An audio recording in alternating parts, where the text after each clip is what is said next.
Momento é o momento do Senhor, amém? Pai nosso que está no mais alto céu, nós santificamos o Teu nome. Pai, pedimos que o Senhor abra nossa mente, conduza o nosso coração, para que a boa palavra do Senhor seja lançada e gere em nós frutos abundantes, Pai. Pai, que nós possamos, Senhor, abrir o nosso coração, preparar a terra, Senhor, e que possamos sair daqui, Pai, declarando que a Tua graça e que o Teu perdão, Pai, é o suficiente para nós. Nós não precisamos de mais nada a não ser de Ti. É isso que queremos em Teu nome. Amém. Amém? Querido, o tema dessa palavra é o perdão da cruz. Eu quero compartilhar com você algo muito interessante que talvez você não saiba, mas nós vamos construir juntos hoje aqui como apaixonados pela palavra de Deus. Quem ama a palavra de Deus aqui? Quem? Nem todo mundo. Quem ama a Bíblia aqui, a palavra de Deus? Quem lê a Bíblia todo dia? Já deu uma diminuída, né, irmão? Né? Mas tudo bem. Querido, todas as vezes que eu ministrei e aprendi e ouvi as pessoas falarem sobre a cruz, eu sempre ouvi que a cruz, ela não foi feita para Jesus, que a cruz, ela foi feita para Barrabás. E eu não sei você, mas quando falamos de cruz, logo vem na nossa mente aquela imagem hollywoodiana, né, do Mel Gibson esticando Jesus para colocarem o prego nas suas mãos, porque ele não cabia na cruz. E um adendo para os amantes da sétima arte, Mel Gibson agora vai soltar o Paixão de Cristo 2. Vamos ver aí o que vai sair dessa obra que ele preparou. Ele está falando que está preparando já há alguns anos uma obra extraordinária para continuar a história da Paixão de Cristo. Mas todos nós temos em mente aquela cena, todos nós pensamos na cruz dessa forma. E quando pensamos dessa forma, parece sempre que a cruz é um acidente. Parece sempre que a crucificação foi algo que aconteceu por acaso. Mas a verdade é que a cruz e a salvação não foi um acidente. A cruz da salvação foi um plano. Por isso, para nós ficarmos bem assembleando, eu quero que você diga para a pessoa do seu lado aí: a cruz não foi um acidente. A cruz foi um plano. A cruz não foi um acidente. Parece que Jesus não cabia na cruz. Parece que foi por acaso que pegaram Jesus. Mas a verdade é que tudo que aconteceu foi parte de um lindo plano que nos trouxe até o dia de hoje. Amém? Querido, eu queria ler com você o texto. Varô, tem que ser na versão Almeida Corrigida Fiel. Não pode ser outra, tá? Eu quero ler com você Esdras 6:11. Esdras 6:11. Olha que nós vamos ler. Eu quero que você preste a máxima atenção aqui conosco. Amém? Esdras 6:11. Esdras 6:11. Também por mim se decreta que todo homem que mudar este decreto se arrancará um madeiro da sua casa. Levantado, o pendurarão nele, e sua casa será por isso um monturo. Antes de nós passarmos para o 12, a palavra-chave para nós aqui nesse texto é levantado. Repita comigo: levantado. Passa para o 12. O Deus, pois, que fez habitar ali o seu nome, derrube a todos os reis e povos que estenderem a sua mão para mudar o decreto e para destruir esta casa de Deus, que está em Jerusalém. Eu, Dario, baixei o decreto, com diligência se faça. Para por aí. Dario está dizendo lá atrás no Velho Testamento que todo homem que se levantasse contra o templo, a casa de Deus, seria arrancado um madeiro e ele seria levantado para ser crucificado, para ser punido por acabar, por tentar acabar com a casa de Deus. Esse decreto, ele vai nos ajudar a construir a nossa história. Amém? Querido, quando Jesus estava vivendo a sua vida dos 30 aos seus 33 anos, seu ministério muito rápido. Ele ainda estava diante dos povos subjugados, dos judeus, e todos esses povos ainda viviam debaixo de suas culturas. Mas mesmo vivendo debaixo de suas culturas, todos eles eram dominados pelo Império Romano.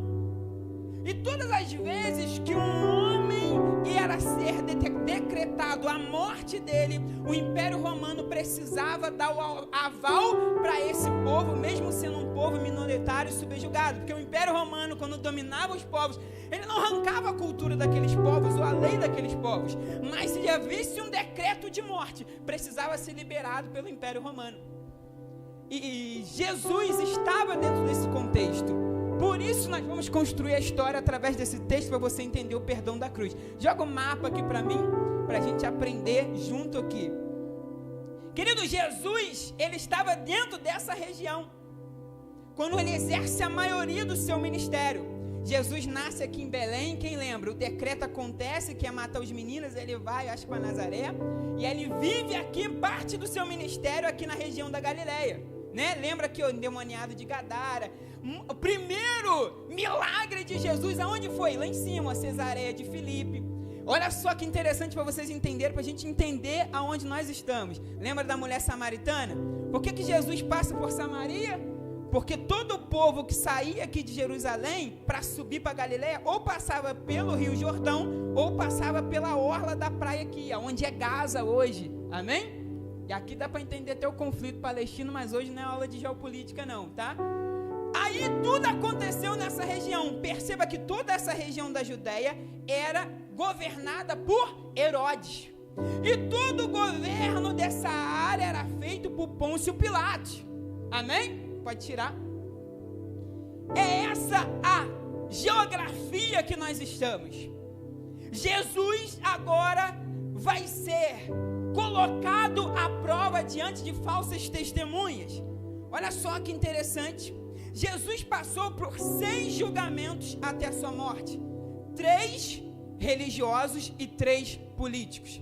Nos 3 religiosos, sabe o que aconteceu com Jesus? Ele foi condenado. Nos 3 políticos, ele foi absolvido. No último, Pôncio Pilatos ainda lava suas mãos. A religião condena, mas Jesus liberta.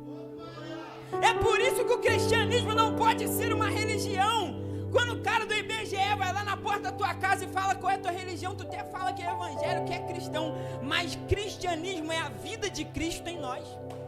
A religião é uma caixinha que o homem fez para colocar Deus e não conseguiu. Religião não existe para o cristianismo, porque a Bíblia não é o livro de uma religião, a Bíblia é o livro da história humana. É por isso que essa história de religião para nós não pega, porque nós vivemos a vida de Cristo, o nosso Criador. Então o julgamento acontece, Caifás, Anás, Caifás, Pilatos, Herodes, Pilatos, como nós bem vimos ali, mas não acham nenhuma imputação sobre Jesus. Então, para que isso acontecesse, eles trazem para condenar Jesus o quê? Uma lei antiga. A lei de Esdras 6:11 vai ser a lei usada para condenar Jesus Cristo. Por quê? Porque precisava se cumprir a palavra. Diga para a pessoa do seu lado, a palavra precisa ser cumprida. Abre para nós lermos, que eu estou vendo que tem gente que não está acreditando em mim. João 12:32.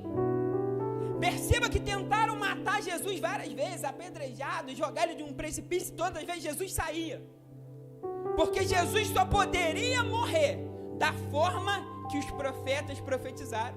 Jesus só se entregaria para o plano e não para o acidente da cruz quando fosse da forma certa. Abre para mim, aí.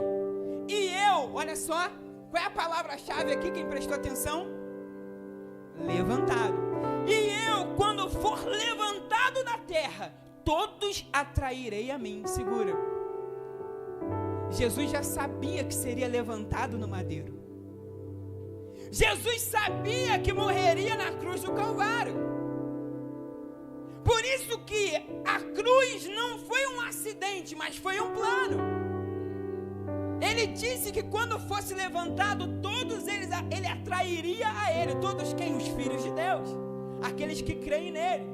É por isso que todas as vezes que é pregado e apresentado Cristo, as pessoas são atraídas a ele. Vamos lá, para você entender. Querido, abre para mim João 2,18. João 2,18 agora. Quem gosta de Bíblia aqui, irmão? Quem gosta de Bíblia aqui?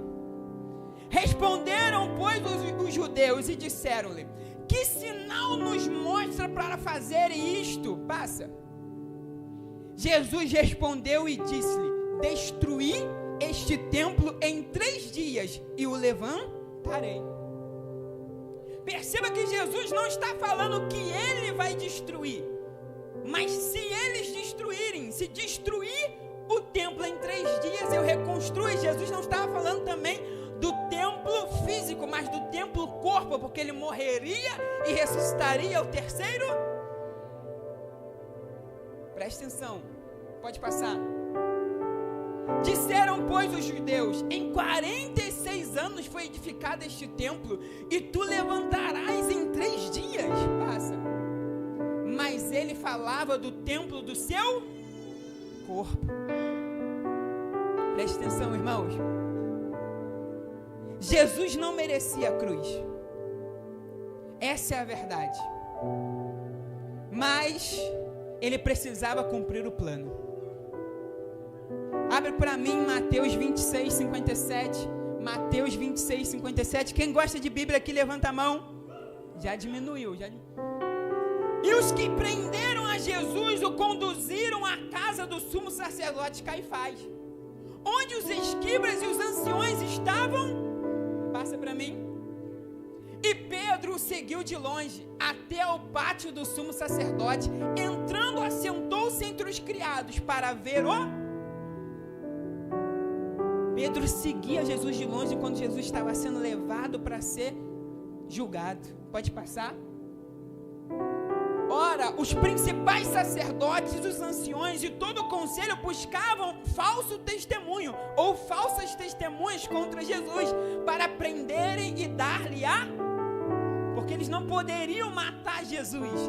Eles só poderiam matar Jesus se tivesse uma acusação para a morte, para que Pôncio Pilatos ou qualquer governador desse o aval da morte, da crucificação a Jesus.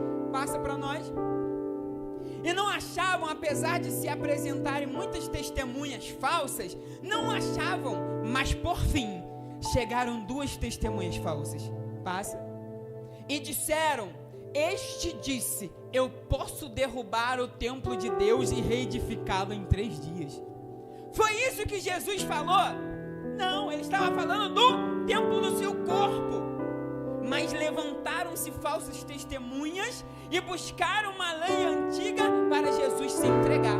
Nesse momento, Jesus se entregou, porque Jesus só poderia se entregar à crucificação se fosse cumprido a palavra. Diga para a pessoa do seu lado: Jesus não negocia a palavra.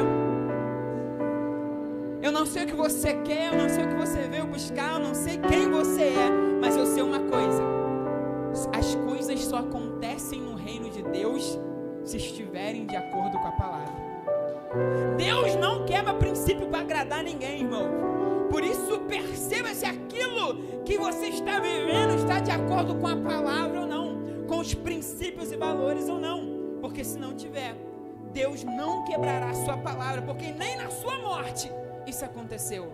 Jesus já iria morrer, poderia ser entregado de várias formas, mas escolheu e decidiu se entregar pela palavra, para mostrar para nós que só as coisas só acontecem no reino de Deus através da... Eu merecia a cruz, você merecia a cruz, Jesus não.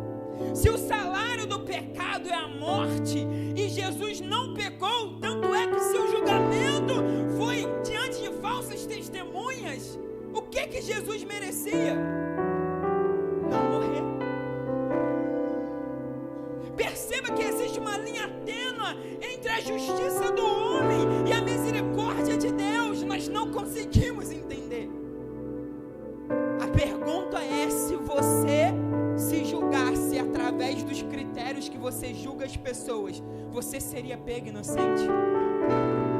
Se você se julgasse hoje aqui de acordo com os critérios que você acusa as pessoas, você seria inocente?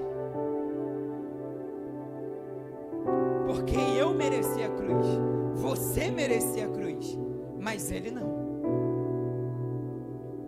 É por isso que as pessoas têm dificuldade em entender essa igreja. É por isso que uns chegam e falam lá naquela igreja está crescendo, porque tem muito pecador lá. Porque nós decidimos que quem entrar nessa igreja não será julgado, mas será amado. Você entra em inúmeras igrejas e eu já fui que você senta e sai e ninguém te vê. Aqui nós botamos uma placa lá na entrada, é proibido a entrada de pessoas perfeitas, porque a nova vida entendeu a palavra, e a nova vida não quer julgar, para não ser julgada.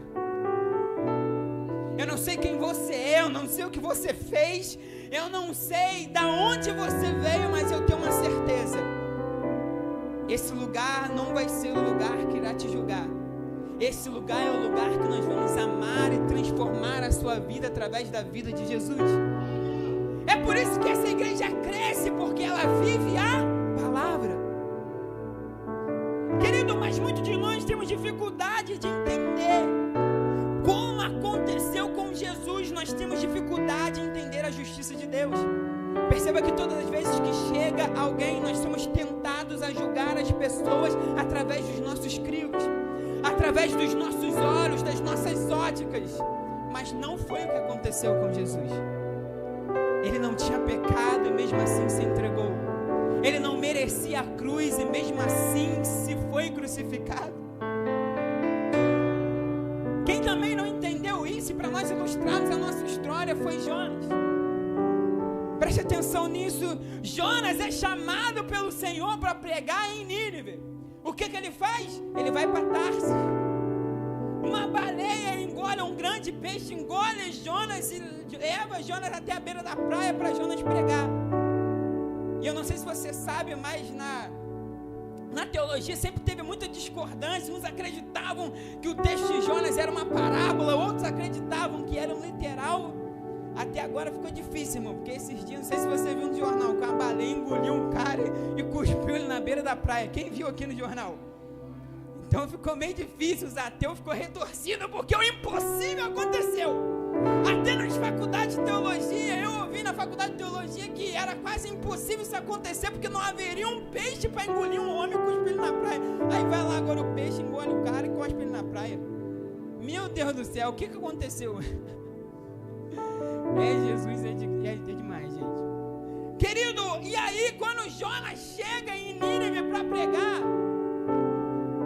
lá era um ano, era mais ou menos uns 3 dias, um dia andando de uma ponta a outra da cidade. Em 3 dias ele prega para todo aquele povo, e aquele povo era um povo mau. Eles matavam as pessoas em praça pública, eram pessoas ruins, e Jonas tinha certeza que aquele povo não merecia a misericórdia de Deus. Jonas tinha a certeza, tanto é que tinha medo de ir lá. Nínive, para aqueles que não sabem, era a capital dos assírios, aonde é Mossul hoje, lá no Iraque. E as pessoas lá eram ruins. Jonas chegou para pregar com medo, mas pregou a palavra de Deus. E a palavra de Deus vai dizer que o povo se arrepende. Meu Deus do céu. Um povo ruim e perverso se arrepende. Porque Jesus veio pelos pecadores, mas ele só vai voltar pelos arrependidos. Ninguém vai ir para o inferno pelo pecado que cometeu. Alguém só vai para o inferno por causa do arrependimento que rejeitou, por causa do perdão de Deus que rejeitou. Percebe que quando Cristo, que não tinha pecado, morreu na cruz, ele levou sobre si todos os pecados do mundo. Não foi um, não foi 2, foi todos os pecados do mundo. É por isso que você que está aqui só pode ser condenado, não pelo seu pecado, mas pelo arrependimento e pelo perdão que é rejeitado. Se você rejeitar o perdão de Deus, se você rejeitar o amor de Deus, se você não se arrepender, aí sim você pode ser condenado. mas o seu pecado não tem o poder de te levar a ser condenado. Amém? Depois disso, Jonas faz o quê? Sobe para o alto de uma montanha. Fica olhando para a cidade de Nínive, esperando com que a cidade fosse destruída. E aí o que acontece com Jonas? Cresce uma boboreira, que no original na verdade é uma momoreira, aquela que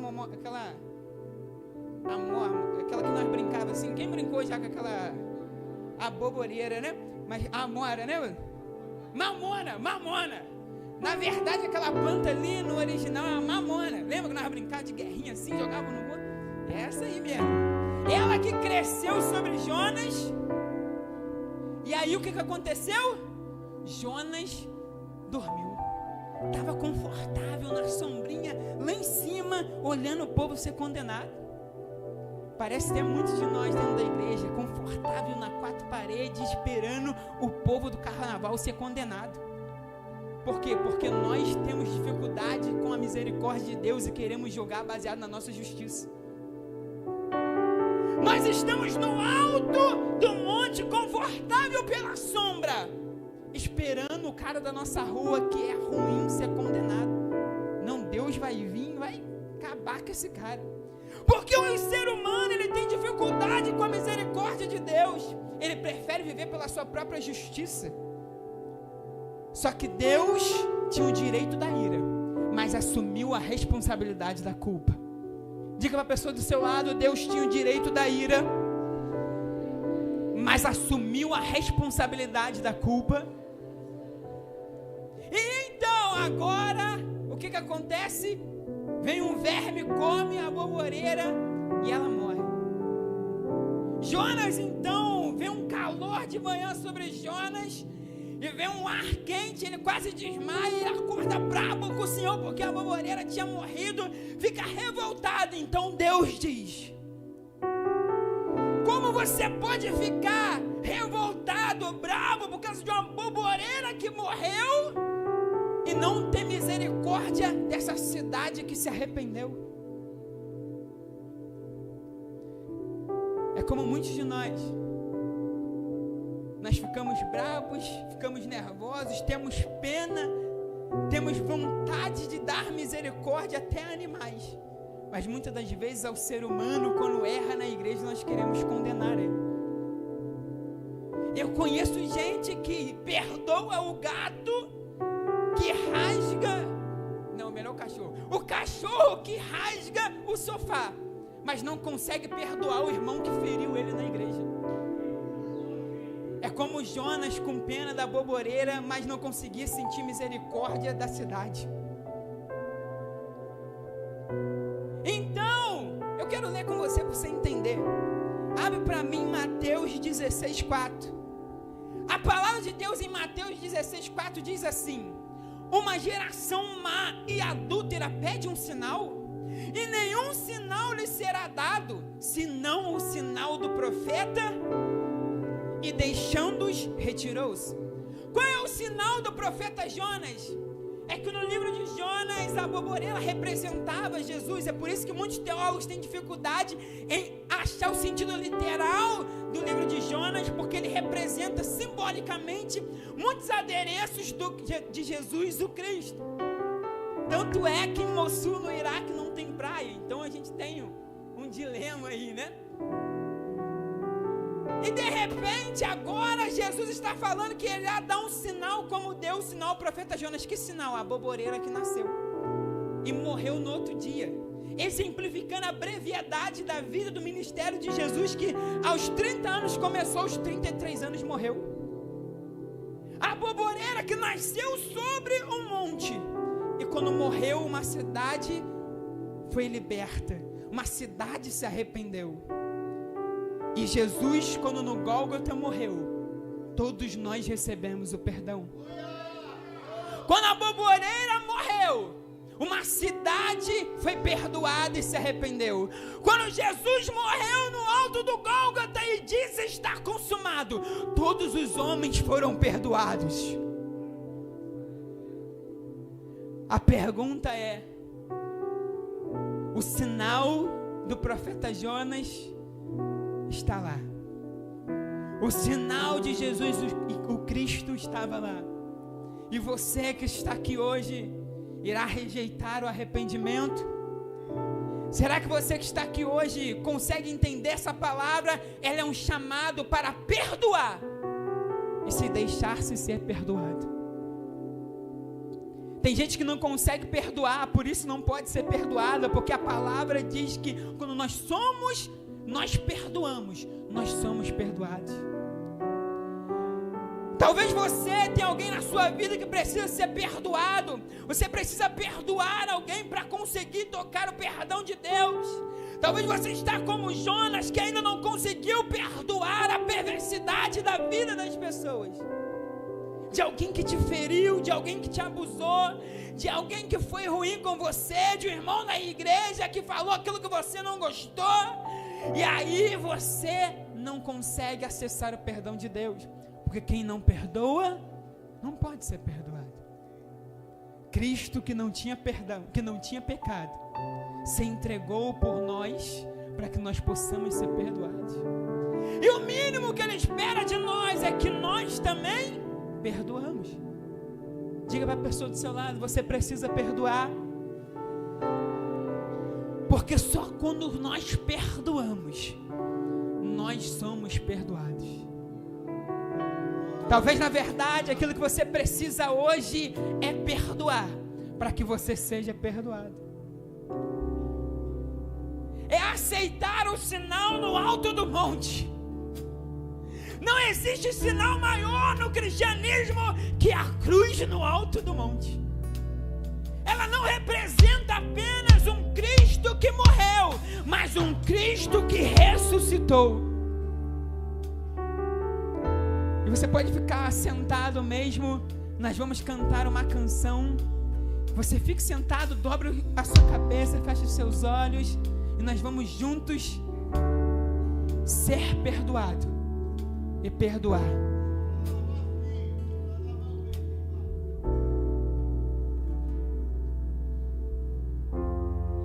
Feche seus olhos.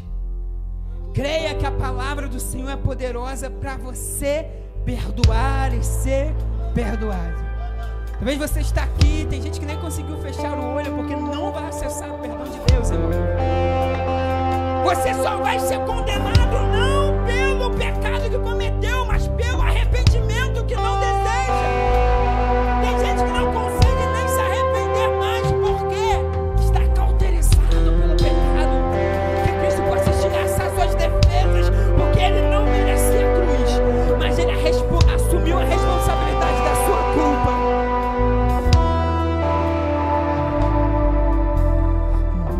Nasci e errei, a bagagem